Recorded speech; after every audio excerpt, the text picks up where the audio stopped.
Hello and welcome to my channel. My name's Ali and this here is magic. And in today's video I'm going to be going through the basic care for chinchillas and what they need. So the first thing I'd like to go through is cages, and there is a variety of options to choose from. You have your ferret nation type cages, which we don't actually have in the UK, but we have similar designed cages which offer a great deal of space for your chinchilla. Or you can have the rodent cages that look a little bit like bird cages, or you can have the thickets house cage, which in the UK is the one that's recommended by the National Chinchilla Society. Because of the wire gauge that they use, it's actually the safest for chinchillas because they can't get their legs caught so easily in them and break their legs. But having said that, some people don't like the thickets house cage because it's too small, but you can actually get a double version of it, so it can actually go up another floor, which actually provides them with plenty of space. Or if you're feeling adventurous, you could make your own. So the main thing is that your chinchilla's safe and that they can perform their natural behaviour in their cages. Now once you've decided which cage you want to go for, or you've made your own, the thing I would say is if you've bought a cage that has lots of plastic in it, so plastic ledges, plastic base, try to remove all plastic or cover it in fleece, because exposed plastic can cause problems, because if they chew and ingest it, they can have severe issues. They can get blockages which can cause a slow and painful death. So if you've got ledges in the cage that are plastic and you don't really want to cover them in fleece, just remove them and replace them with a safe wood like kiln dried pine wood. If you want to cover them in fleece, that's fine, but you can't leave them exposed. It's really important to remove all plastic from your chinchilla cage. So if you've bought an extra tall cage, you need to provide lots and lots of ledges and places for them so they can break their fall if they were to fall. Because tall cages are great, but if they fall a long distance or even a medium distance, they can do themselves some real damage. And I've heard of chinchillas cracking their skulls open from falling from a cage. So you have to provide lots and lots of ledges and space for them to hop about. The next thing you can consider is they need a food bowl and they need a water bottle. You can't give them a water bowl because they're not meant to get wet as such, so a water bowl is not at all appropriate for a chinchilla. You need to get a water bottle, and glass is best. If you're going to use plastic, I would put a guard in, like a wire mesh or something to guard the plastics so they can't chew it. You can provide a hide, you can provide hammocks, you can do all sorts of things in the cage to make it more environmentally enriching for them. And yeah, as long as the cage is safe for them, that's the main thing. Next, I'm going to be talking about diet. So with a lot of animals, you hear the phrase variety is the spice of life, and although that is the case for the majority of pets, they want variety.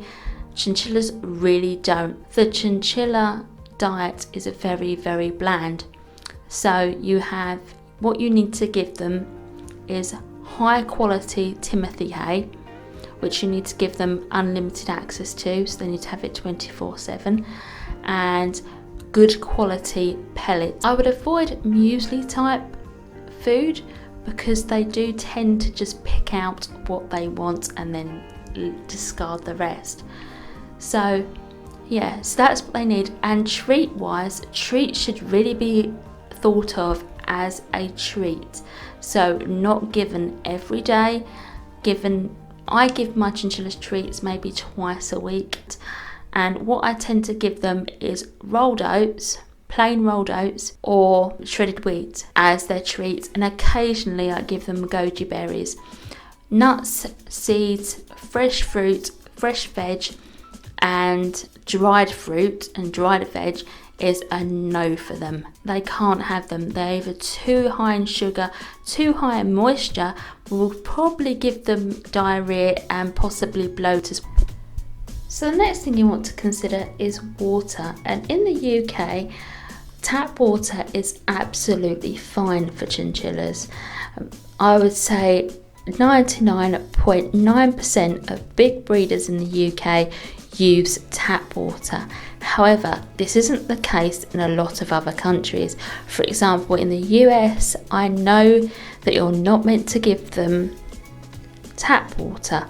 I don't know the exact reason why. The only thing I can think of is that the quality of the water isn't as good as it is in the UK. If you're in the US, drop a comment below and explain why it's not good to give your chinchilla tap water. If you live in one of those countries where tap water isn't appropriate for your chinchilla, you need to give them filtered water and purified water. But in the UK, tap water is absolutely safe for them. And as I say, most of the top breeders in the UK use tap water. So the next thing to think about is how to bathe your chinchilla. They don't require water, they require dust baths. I personally offer my chinchillas dust baths every few days. If they are looking a bit worse for wear, say they're in prime, or some of my Angora chinchillas need dusting more often, then I will give it more often. So just look at your chinchilla, assess them. Do they need a dust bath? Are they looking a bit greasy? Give them a dust bath. I let them have access to a dust bath for maybe an hour when I give them a dust bath, and then I remove the dust bath from them, because if you don't, they'll just pee in it. Simple as, they'll just urinate in it. Now the next thing I'm going to talk about is environment, and what I mean by that is the temperature of the room you keep your chinchilla in.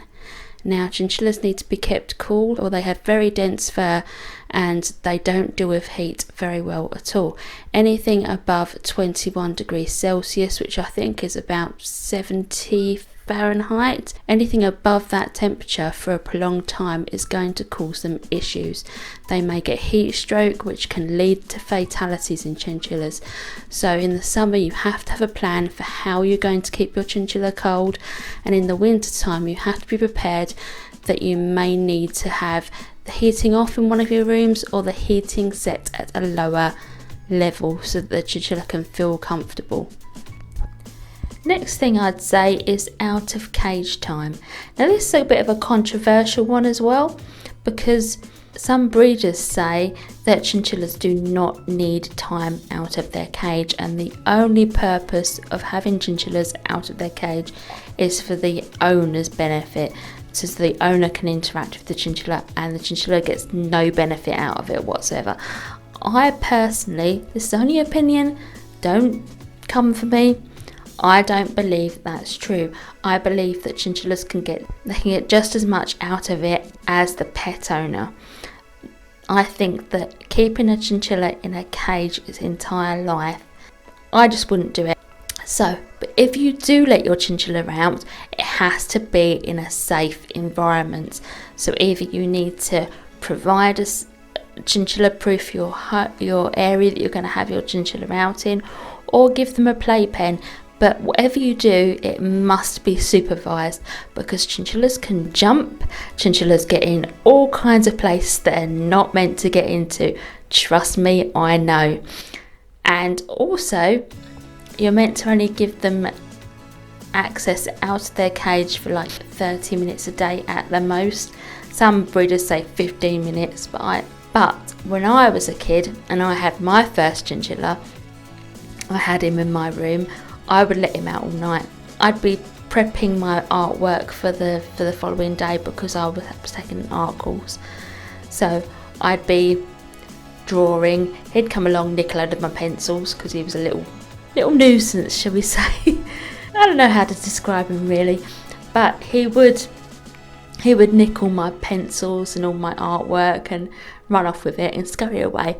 And eventually he'd just sit in a corner somewhere and go asleep, and then he'd be up again when he wanted to be up. Now I realise now that, oops, that was not the correct thing to do. I should have put him back in his cage after 30 minutes, because some chinchillas are hyperactive.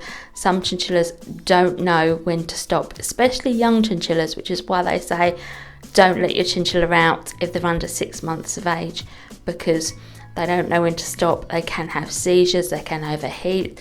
Luckily, Basil was one of these chinchillas that when he'd had too much, he'd just go in a corner and go asleep. The most important thing is, if you're going to let your chinchilla out, it must be in a safe location. So no wires exposed, nothing they can chew on that's going to cause them problems, and always supervised. Supervision is the main thing. Even when I had Basil, I would never ever let him out unsupervised. I'd always be in the room with him. So with chinchillas, they are social animals, so wherever possible you want to keep them in pairs. Same-sex pairs is obviously best. If you're going to keep them in mixed pairs, you need to neuter or spay. I would neuter the males rather than spay the females, because it's less of a tricky operation. Neutering a male if you're going to have opposite sex. If you're having the same sex, fine, all good. Some chinchillas don't get along with each other. It's just a dominance thing, and some chinchillas are just highly aggressive. So, for example, if you've got a highly aggressive chinchilla that doesn't allow cage mates, the only option is to keep them on their own. And people shouldn't shame you for keeping chinchillas on their own because they have a dominance issue. I have a chinchilla that will not accept any other chinchillas. Will tear them to shreds. Believe me, it happens. So that's probably all the areas covered on chinchilla care, except for health checks, which I have got a video on health. But the most important thing is having a cage that is safe for them, an environment that is safe for them when they come out of their cage, a diet that's appropriate. So the diet is really not complicated at all. So I think that's really it, really. It seems like there's not a lot to really discuss here. It's quite simple once you know what you're doing. As I say, a lot of the information in old care books, especially old care books, are completely wrong. Research has been so improved over the years, and what was considered good and well 15 to 20 years ago is not good and well now. I have some really old chinchilla care books. I might go through them and just say what is wrong with them, because there's so much misinformation out there on chinchillas. I hope you've enjoyed this video. Say goodbye, Magic.